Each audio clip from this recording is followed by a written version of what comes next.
Good morning students, this is your R.K. Mishra sir from Rawal international school.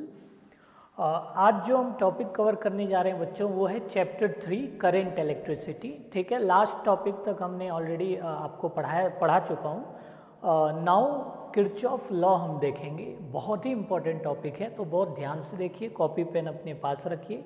ठीक है, तो चलिए किरचॉफ लॉ के बारे में स्टार्ट करते हैं। सबसे पहले किरचॉफ लॉ समझने के लिए आपको कुछ बेसिक चीज़ें आनी चाहिए, मैंडेटरी है। पहला चीज़ आपको आना चाहिए व्हाट इज़ नोड। ठीक है, नोड आना चाहिए। तो देखिए व्हाट इज़ नोड, तो मान लीजिए लेट सपोज मेरे पास एक सर्किट है जहाँ पर बहुत सारे करंट, लेट सपोज आप यहाँ देखो, यहाँ पर मैंने एक वायर लिया। ठीक है, और मैंने माना कि ये जो पॉइंट है यहाँ पर देखो बहुत सारे वायर एक जगह मिल रहे हैं, यानी कि एक ही पॉइंट पर रुके हुए हैं। ठीक है, देखिए मान लीजिए wire number 1, wire number 2, wire number 3 and wire number 4।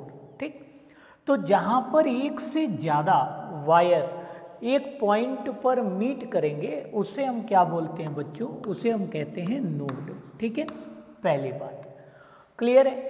अच्छा, कुछ साइन कन्वेंशंस होते हैं वो भी आपको याद रखना है। लेट सपोज मैंने कहा कि यहाँ करंट आया I, इधर से करंट आ रहा है, लेट सपोज इसको I1 कर लिया, इधर से I2 आ रहा है, इधर से I3 जा रहा है, इधर से I4 जा रहा है। ठीक है, तो साइन कन्वेंशन क्या अप्लाई करते हैं हम किरचॉफ लॉ में नोड्स पे, कि किसी भी नोड्स पर जो करंट आपकी तरफ आ रही है, यानी आपको उस नोड पर जाके ऑब्जर्व करना है। ठीक है, जो करंट आपकी तरफ आ रही है, ठीक है, उसको आप लीजिए पॉजिटिव, और जो करंट आपसे दूर जा रही है यानी उस नोड से आगे की तरफ जा रही है उसे लेना है नेगेटिव। ठीक है, और उसके बाद algebraic sum of all the current करेंगे इस नोड पर और उसको कर देंगे 0। तो हमारा नोड लॉ कहता है कि algebraic sum of all the current, ठीक है, at node is equal to 0। तो देखिए अब जैसे आप देखो यहाँ पर मैं ऑब्जर्व कर रहा हूँ, दिस इज माई नोड, आप ध्यान दे रहे होगे कि I1 नोड की तरफ आ रहा है, तो हमारा I1 will be positive. Again देखिए I2 नोड्स की तरफ आ रहा है, ठीक है, it's coming towards the node, then it will be consider as positive. ठीक, again check I4 is going towards the node, node की तरफ आ रहा है, तो it is also consider as positive. ठीक है, और अगर आप यहाँ ध्यान दो तो जो आपका I3 है ये नोड से दूर जा रहा है, अवे जा रहा है, तो इसको हम लेंगे माइनस। ठीक है, और टोटल रिजल्ट को हम क्या कर देंगे, 0 कर देंगे। ठीक है, यही आपका किरचॉफ का फर्स्ट नोड लॉ होता है जिसमें algebraic sum of all the current is equal to 0। ठीक, अब आपका जो सेकेंड है वो लूप लॉ है, लेकिन लूप लॉ समझने से पहले आपको डिस्ट्रीब्यूशन जानना बहुत ज़रूरी है, क्योंकि बिना डिस्ट्रीब्यूशन के आप सर्किट सॉल्व नहीं कर सकते हो। तो डिस्ट्रीब्यूशन का मतलब क्या होता है कि आप करंट को डिस्ट्रीब्यूट कैसे करने जा रहे हो ये आपको पता होना चाहिए। ठीक, तो उसका कुछ पॉइंट्स हैं जो मैं आपको बता दूं कि डिस्ट्रीब्यूशन कैसे किया जाता है। सबसे पहला पॉइंट, कोई भी आपको, लेट सपोज मैंने आपको एक बेसिक सर्किट दे दिया, ठीक है, बहुत ही बेसिक सर्किट मैंने ले लिया। Let suppose this is R1 register, this is R2 register and this is battery V। ठीक, अब इसमें पहला जो पॉइंट आपको याद रखना है वो है बैटरी से करंट हमेशा प्लस पॉजिटिव टर्मिनल से नेगेटिव टर्मिनल की तरफ मूव करेगी, पॉइंट नंबर 1। ठीक है, और जितना करंट जाएगा, यानी कि जितना करंट आप बैटरी के पॉजिटिव टर्मिनल से बाहर की तरफ भेजोगे, याद रखना करंट कंजर्व क्वांटिटी है, तो उतना ही करंट आपके बैटरी में वापस आ जाना है। अगर आपके जितना गया करंट अगर उतना वापस नहीं आ रहा है, इसका मतलब आपके डिस्ट्रीब्यूशन में कहीं मिस्टेक है। ठीक है, चलो एक और सर्किट ले लेते हैं। लेट सपोज, तो ये मैंने सर्किट नंबर 1 लिया। लेट सपोज मैंने अब एक नया सर्किट लिया। ठीक है, ध्यान से देखिएगा, ये ले लिया मैंने एक सर्किट। अब इसमें अगर आप ध्यान दो तो इसमें आपके पास इस वाले जो सर्किट बनता है इसमें कहीं नोड नहीं था, बट यहाँ अगर आप नोटिस करो बच्चों, यहाँ पर एक नोड है, नोड नंबर 1, और यहाँ पर एक नोड है, नोड नंबर 2, और आपको बताया था नोड पर करंट डिस्ट्रीब्यूट होगा। देखो कुछ ऐसे समझो, मान लीजिए मैंने यहाँ पे टैप ऑन कर दिया, ठीक है, और ये आपका पाइप है। अगर मैंने उस पाइप को 2 में डिवाइड कर दिया तो अब आपका जो पानी है ऑब्वियसली जो आ रहा था ऊपर से वो अब दोनों में जाएगा। क्लियर हो रहा है? सेम कॉन्सेप्ट यहाँ पर है, जहाँ भी नोड आएगा वहाँ पर करंट डिस्ट्रीब्यूट होंगे। तो चलिए स्टार्ट करते हैं। देखो सबसे पहले लेट सपोज मैंने यहाँ से जो करंट निकला बच्चों वो निकला I, ठीक। देखिए यहाँ नोड आ गया, क्लियर है। अब लेट सपोज यहाँ पर I1 करंट गया तो this current will be I minus I1। बहुत सिंपल सा चीज़ है। देखिए यहाँ पे अगर मान लीजिए यहाँ पे 10 आ रहा है, ठीक है, और मान लीजिए मैंने यहाँ पे बोला x निकल रहा है इस साइड से, तो ये क्या हो जाएगा, इसमें आ जाएगा 10 माइनस एक्स, ठीक है। वही हमने यहाँ किया, I हमने मूव कराया था, फिर हमारे पास नोड आ गया तो I1 मान लिया कि इस वाले पाथ पे I1 गया तो नीचे वाले पाथ पे I माइनस I1। अब चेक करिए I1 यहाँ से आ रहा है, I माइनस I1 यहाँ से आ रहा है। अगर हम नोड लॉ अप्लाई करें तो दोनों नोड की तरफ आ रहे हैं प्लस हो जाएगा और ये वाली करंट माइनस हो जाएगी। तो मान लिया ये जो करंट है ये x हो, ठीक। तो इस नोड पर अगर आप नोड लॉ लगाओगे तो ध्यान दीजिए I minus I1 plus I1 minus x equal to 0, I1 cancel और क्लियरली x कितना आ रहा है बच्चों, I आ रहा है। जो मैंने बताया कि जितना जाएगा करंट उतना ही करंट वापस सर्किट में आ जाएगा। ये रूल है, ये आपको 100% माइंड में लेके चलना है, ठीक है। अब हम चलते हैं किरचॉफ के सेकेंड लॉ पे, दैट इज लूप। किसे कहते हैं? लूप लॉ समझने से पहले हमें लूप जानना पड़ेगा कि लूप किसे हम कहते हैं, ठीक है। तो अगर मैं आपसे लूप की बात करूं तो देखो बहुत सिंपल है, किसी भी क्लोज पाथ में, यानी कोई जहां से चला और जहां पहुंचा, यानी अगर उसका इनिशियल पोजीशन और फाइनल पोजीशन किसी पाथ पर इक्वल हो जाए, यानी जहाँ से चला वहीं पहुँच गया, तो उसको हम कहेंगे कि वो कंप्लीट लूप में चला। कहने का मतलब है कि लेट सपोज मैंने एक सर्किट ले लिया, आपको समझाने के लिए मैं आपको एक सर्किट ले रहा हूँ। Let suppose this is resistance R1, this is R2 and this is V। Clear है? अगर आप नोटिस करो A, B, C, D और वापस से this is making a close loop. देखिए क्लोज लूप बन रहा है। A से आप B जाओगे, B से आप C आओगे, C से आप D आओगे और D से आप A आओगे। इसमें आप कहते हो कि ये एक क्लोज लूप बन रहा है, ठीक है। पहली पॉइंट। दूसरा बच्चों, इसमें कुछ साइन कन्वेंशन आपको माइंड में रखना है। अगर वो आपको आ गया तो आपको 90% वर्क आपका सॉल्व हो जाएगा। तो पहले हम किरचॉफ लॉ पढ़ेंगे और फिर हम न्यूमेरिकल्स डिस्कस करेंगे। तो देखो पहली वही चीज़ है कि हमें क्या करना है, करंट डिस्ट्रीब्यूट करना है। आप देख रहे हो I गया तो वापस I आ गया, ठीक। अब कुछ जो साइन कन्वेंशन आपको यूज़ करना है वो ये यूज़ करना है, ध्यान दीजिए। लेट सपोज मैंने बोला कि एक पाथ AB है, या सिंपली एक दूसरा पाथ ले लेते हैं XY, क्लियर है। और मैंने कहा कि जो करंट की डायरेक्शन है बच्चों वो फ्लो हो रही है X से Y। अभी हमने क्या देखा कि current always move from higher potential to lower potential, यानी positive terminal to negative terminal. जब आप पॉजिटिव से नेगेटिव जाते हो तो आप बताओ पोटेंशियल ड्रॉप हो रहा है या पोटेंशियल इंक्रीज हो रहा है? तो ऑब्वियसली पोटेंशियल ड्रॉप हो रहा है, ठीक है। तो आप देखो अगर आपको कहा गया कि you move from X to Y, यानी what is your path X to Y and current is moving along with you, it's means that X is at higher potential and Y is at lower potential.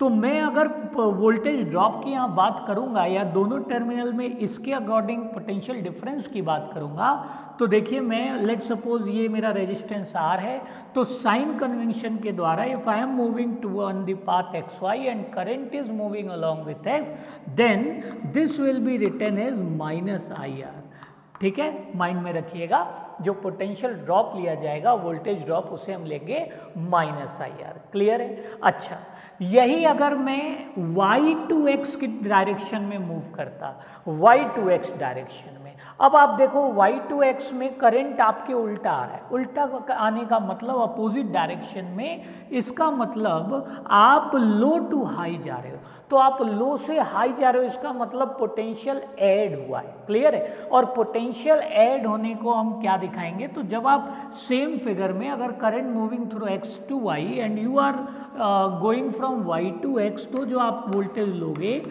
दोनों के बीच का वो आप लोगे positive IR, ठीक है। ये एक साइन कन्वेंशन आपके माइंड में होनी चाहिए, पॉइंट नंबर 1। दूसरा पॉइंट देखो, लेट सपोज मेरे पास एक बैटरी आई, ठीक है, ये मेरा पाथ x है, ये y है, क्लियर है। This is positive terminal, this is negative terminal, and let suppose you are moving from x to y। अब आप देखो x टू y, यहाँ पर जब भी बैटरी आता है तो आप करंट को नहीं देखना है, क्योंकि बैटरी में ऑलरेडी गिवन है कि कौन सा हाई है और कौन सा लो है। आपको पता है पॉजिटिव वाला हाई होगा और नेगेटिव जो टर्मिनल है वो लो होगा, ठीक है। तो यहाँ पर अगर आप नोटिस कर रहे हो बच्चों, तो when a body move from, यानी जब हम लोग x टू y मूव कर रहे हैं, ये हमारा लूप का पाथ है। तो आप देखो सबसे पहले प्लस आ रहा है, फिर माइनस आ रहा है, इसका मतलब आप हाई से लो जा रहे हो। ऐसे केस में जो आप पोटेंशियल लोगे, वोल्टेज की जो वैल्यू लोगे वो लोगे -v। अभी और क्लियर हो जाएगा जब हम क्वेश्चन लगाएंगे तो, ठीक है। सिमिलरली अगर मैं इसी फिगर में y टू x मूव करूं, यानी now I am moving from y to x, तो आप देखो आप लो से हाई जा रहे हो, तो ऐसे केस में जो पोटेंशियल लिया जाएगा, जो वोल्टेज वो लिया जाएगा +v, ठीक है। तो ये आपको कुछ साइन कन्वेंशन है जो आपको 100% आने चाहिए, क्लियर है। अब ये साइन कन्वेंशन जानने के बाद हम चलते हैं लूप लॉ पे, कि लूप लॉ एक्चुअली कहता क्या है। तो देखो बहुत सिंपल चीज़ है, मान लो मैंने कोई बॉल लिया, उसको यहाँ से ले गया मैं फर्स्ट फ्लोर पे और वापस में यहीं पर आ गया, तो आप देखो मेरा नेट वर्क डन क्या है, 0 है, क्योंकि मेरा डिस्प्लेसमेंट 0 हो रहा है, ठीक है। अगर मेरा नेट वर्क डन 0 है तो मेरी एनर्जी 0, एनर्जी 0 तो ऑब्वियसली मेरा पोटेंशियल भी 0 होगा। सेम कॉन्सेप्ट यहाँ पे लगता है। अगर आप A से B, B से C, C से D एंड अगेन D से A वापस आ गए, तो summation of all the voltage in a close loop क्या हो जाएगा, 0 आ जाएगा, क्योंकि आप जहाँ से चले थे वहीं पहुँच गए। अब उसमें साइन कन्वेंशन क्या यूज़ करना है, तो यहाँ पर हमने साइन कन्वेंशन डिस्कस किया है, ठीक है। चलो अब इसी का मैं लूप लॉ के लिए इक्वेशन बनाते हैं। तो चलिए स्टार्ट करते हैं। हमने लूप लिया बच्चों ABCDA, आप कहीं से ले सकते हो, आप BCDAB भी ले सकते थे, आप CDABC भी ले सकते थे, ठीक है। तो ऐसा कोई इसमें क्राइटेरिया नहीं कि आपको ये सही लेना है, बट वो एक लूप बस 1 टाइम लेना है, एक लूप एक ही बार आपको लेना है, ठीक है। चलिए, तो मैंने यहाँ पर पाथ लिया ABCD। आप देखिए A से B में कोई रेजिस्टेंस नहीं है, और आपको इससे पहले वाली क्लासेस में बताया था कि अगर रेजिस्टेंस नहीं है इसका मतलब कोई ड्रॉप नहीं है, कोई ड्रॉप नहीं है तो वहाँ पर हमें कुछ भी लिखने की ज़रूरत नहीं है। तो A टू B में कुछ भी नहीं है तो हम लिखते हैं 0, क्लियर है। Then we are moving from B to C।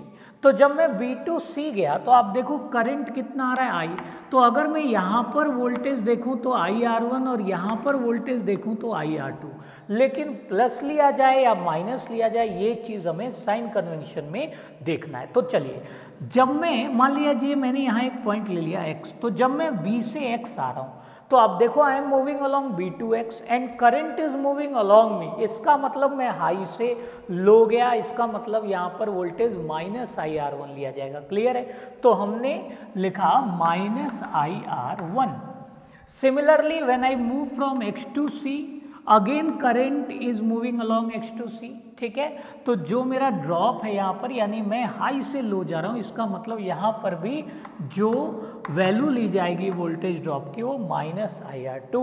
C से D में देखिए कोई रेजिस्टेंस नहीं है, इसका मतलब कोई डिफरेंस नहीं है, means 0। Again when we go from D to E, अभी मैंने बताया D टू E, यहाँ पर करंट से हमें कोई मतलब नहीं क्योंकि ऑलरेडी यहाँ गिवन है प्लस और माइनस। तो आपने देखा D टू E आप मूव कर रहे हो माइनस से प्लस, माइनस से प्लस इसका मतलब आप लो से हाई मूव कर रहे हो, इसका मतलब पॉजिटिव V ऐड हुआ आपके पाथ में पोटेंशियल। तो यहाँ पर आपको लास्ट में लिख देना है +V = 0, क्लियर है। तो इस तरीके से you will get a equation और उस इक्वेशन से आप सॉल्व कर सकते हो। अब यहाँ पर कितने इक्वेशन बनेंगे, तो देखो बच्चों जितने लूप हैं उतने इक्वेशन बनेंगे। ठीक है, अभी मैं तुरंत एक और छोटा सा क्वेश्चन कर देता हूँ ताकि आपको क्लियर हो जाए। अगले लेक्चर में हम कोई 4-5 अच्छे क्वेश्चंस को डिस्कस करेंगे। तो चलिए देखिए, इस इक्वेशन को आप फर्दर क्या लिख सकते हो बच्चों, IR1 प्लस IR2। क्लियर हो रहा है। और यही जो आपने अप्लाई किया है एक्चुअल में, इसी को हम क्या कहते हैं, लूप लॉ। क्लियर है, सबको समझ में आया। ठीक है, चलिए अब हम सॉल्व, यहाँ पर एक हमने क्वेश्चन लिया है। ठीक है, आप इसे कॉपी में नोट कर सकते हो। आपने देखा होगा ABCDA, ठीक है, और आपके पास एक तो वोल्टेज है 10 वोल्ट का वोल्टेज अप्लाइड है, ये 1 ओम है, ये 1 ओम है और ये 1 ओम है। लेट सपोज मैंने यहाँ भी एक रेजिस्टेंस ले लिया 1 ओम, ये कुछ भी वैल्यू हो सकता है, बट हम थोड़ा इजी के लिए इसको छोटे वैल्यू में ले रहे हैं। क्लियर है। चलिए अब क्वेश्चन क्या आएगा, एक तो नॉर्मल तरीका जो आपने 10th में भी पढ़ा है कि सर ये सीरीज में है, फिर ये आपस में पैरेलल में है, फिर सीरीज में मैं V=IR निकाल के सॉल्व कर सकता हूँ। बट देखो किरचॉफ लॉ में कहेगा कि आपको फाइंड करना है current in each arm. Her register के अलॉन्ग एक तो ड्रॉप पूछ सकता है या हर एक टर्मिनल में, क्लियर है, हर एक आर्म में सर्किट के कितना करंट है। तो ऐसे केस में आपको 100% किरचॉफ सॉल्व करना है। तो चलिए किरचॉफ के लिए अब आप देखो, मैं सबसे पहले इसमें करंट डिस्ट्रीब्यूट करता हूँ। लेट सपोज I गया, यहाँ देखिए नोड आ गया, माना यहाँ I1 गया, तो यहाँ क्या जाएगा बच्चों, I-I1। अब I-I1 यहाँ आ रहा है, I1 यहाँ आ रहा है, तो ऑब्वियसली मेरा I वापस वहाँ पर चला गया। डिस्ट्रीब्यूशन आपको आना चाहिए। अब देखिए अब कितने वेरिएबल है बच्चों, तो अगर आप ध्यान दो आपके पास 2 वेरिएबल है, एक तो I है और एक I1 है। तो 2 वेरिएबल यानी 2 इक्वेशन, 2 इक्वेशन बनाने के लिए हमें 2 लूप लेना होगा। ठीक, तो चलिए 2 लूप इसमें लेते। तो देखो बच्चों 2 लूप इसमें हम चूज करते हैं। आपके पास अगर नोटिस करो ध्यान से तो इसमें 3 लूप बन रहा है। देखिए ABDA लूप नंबर 1, दूसरा ABCDA loop number 2, loop means close path. ठीक, थर्ड जो लूप है ये देखिए BCDB। तो टोटल यू हैव 3 लूप्स। अब मुझे चूज करना है कि सर मेरे पास ऑप्शन क्या है, कौन सा लूप चूज करूं। तो देखो इसमें आपका फ्रीडम है, कोई भी लूप आप चूज करते हो, यू आर इंडिपेंडेंट। लेकिन जितने वेरिएबल होते हैं बच्चों उतने लूप हमें चूज करना है। ठीक है, अब यहाँ वेरिएबल एक तो I और एक I1, 2 वेरिएबल, इसका मतलब कोई 2 लूप से 2 इक्वेशन। और आपने याद होगा 10th मैथ्स में पढ़ाया गया था कि जितने वेरिएबल्स हैं उतने आप इक्वेशंस बना के उसको सॉल्व कर सकते हो। तो चलिए पहला जो मैं लूप ले रहा हूँ बच्चों, इसके अंदर जो फर्स्ट लूप रहा, आप भी मेरे साथ कॉपी में सॉल्व कर सकते हो। ठीक, तो फर्स्ट जो मैं लूप ले रहा हूँ वो ले रहा हूँ ABDA। ठीक है, यानी A to B, B से D, D से A। क्लियर, तो चलिए स्टार्ट करते हैं। A से B आप देखो करंट कितना, ये 1 ओम है, आप करंट कितना मूव कर रहा है बेटा, I। क्लियर है, क्या A to B में करंट आपके अलॉन्ग है, अलॉन्ग मीन्स आप हाई से लो जा रहे हो। हाई से लो का मतलब अभी मैंने साइन कन्वेंशन बताया कि it will be negative voltage, क्योंकि आप हायर पोटेंशियल से लोअर पोटेंशियल जा रहे हो। Therefore by sign convention this will be written as, जो यहाँ पर ड्रॉप होगा उसे हम लिखेंगे -IR। R की वैल्यू यहाँ पर देखिए 1 है, तो मैं डायरेक्ट सब्स्टिट्यूट कर रहा हूँ I × 1। क्लियर, तो -I1, again we are coming from B to D। ठीक, our current is along with us on the same path on which we are moving. तो B to D current is along same path, again the current by sign convention taken as minus। ठीक है, तो we will be considering is at -I × 1। now D2A, D2A सी कोई register नहीं हमारे path में, क्या है, वोल्टेज है। और वोल्टेज में D2A में आप माइनस से प्लस जा रहे हो, यानी लो से high. It's means that you are moving at lower to higher potential, means positive 10 volt. Is it clear. ठीक है, अच्छा, again you came back to A, तो आपने देखा ए से बी, बी से डी, डी से A, you came on same point from where you have started, therefore we will write result is equal to 0. Okay, so here we get equation number 1. What we will get? We will get, if I am taking I and I1 this side, it will become positive, so I plus I1, okay, is equal to 10. Equation number 1. ठीक है, एक variable एक equation, but इस figure में we have two variable, तो we have take two equation. तो this is equation number 1. You have two choice, you can choose A, B, C, D, A, or you can choose B, C, D, B.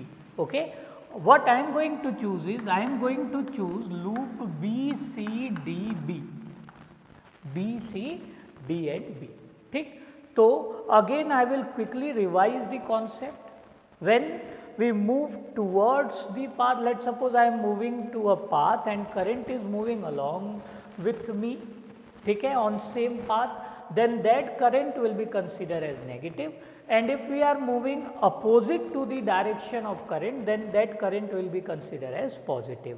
Another thing, if we get a battery in our path and if we move from positive to negative terminal of battery, okay, then we will write minus V, and if we moving from negative to positive terminal of battery, then we will be writing plus V. ठीक है, तो चलिए B, C, D में let us apply. तो when we move from B to C, current is moving along with us.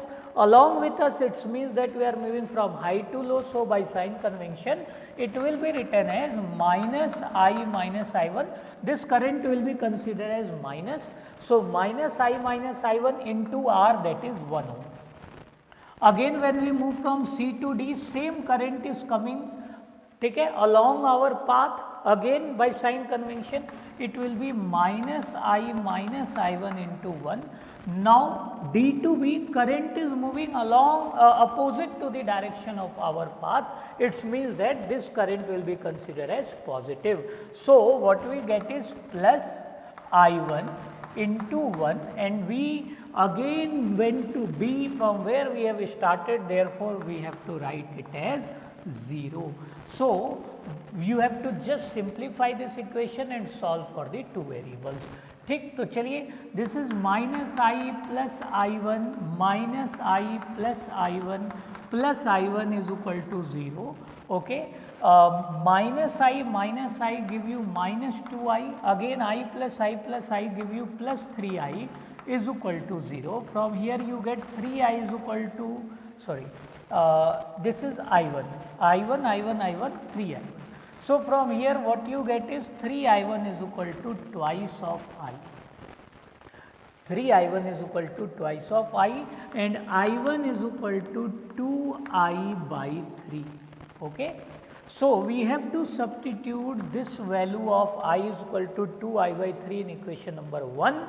Okay, what we get is substituting value of I1 from 2 in 1. Okay, we get I plus I1, we have to write 2I by 3 is equal to 10. Okay, after solving this you get 3I plus 2I, that is 5I by 3 is equal to 10, implies that 5I is equal to 3 into 10, implies that I is equal to 6 ampere. Okay, 5 to the 10, 3 to the 6. Now you got I is equal to 6 ampere, then what will be value of I1? So I1 will be 2 by 3 into 6, because I value of I is 6. So we will write it as 6 and 3 to the 6, what you get 4 ampere. Okay, so your answer will be from the battery, current moving current coming out from the battery is 6 ampere. Okay, in terminal BD current is moving as 4 ampere. Then in terminal BC what will be current? So this is 6 and from here it goes 4. It means that 2 ampere current flows in terminal BC. Okay, so like this you can solve the numericals. Thanks for watching. This is your R.K. Mishra sir from Raval International School. In next topic we are going to cover Wheatstone bridge. Thank you.